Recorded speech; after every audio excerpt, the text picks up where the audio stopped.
বন্ধুরা আজকে তৈরি করে দেখাবো আমের আচার। কাঁচা আম থাকতে থাকতেই একবার এই টক ঝাল তেল আচারটা অবশ্যই তৈরি করবে, খেতে অপূর্ব স্বাদের হয়। আমি এখানে এই আমটা একটা মিক্সিং জারের মধ্যে দিয়ে পেস্ট করে নিলাম।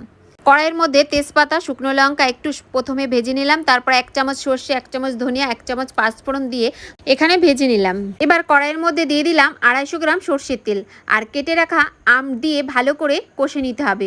তো এখানে 1.5 মিনিট মতো কষে নিয়ে আমের পেস্টটা দিয়ে 1 চামচ কালো জিরে, 1/2 চামচ জোয়ান ও কাশ্মীরি লঙ্কার গুঁড়ো, পরিমাণ মতো হলুদ দিয়ে ভালো করে কষে নিতে হবে। তারপর পরিমাণ মতো লবণ দিয়ে দিলাম। এবার আবারও 1 থেকে 2 মিনিট মতো রান্না করে নিয়েছি।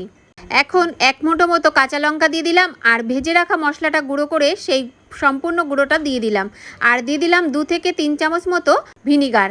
তৈরি হয়ে গেছে টক ঝাল তেল আচার। দেখেই কিন্তু জিভে জল চলে আসছে। তো বন্ধুরা, তোমাদের কেমন লাগলো অবশ্যই কমেন্ট করে জানাবে। টাটা।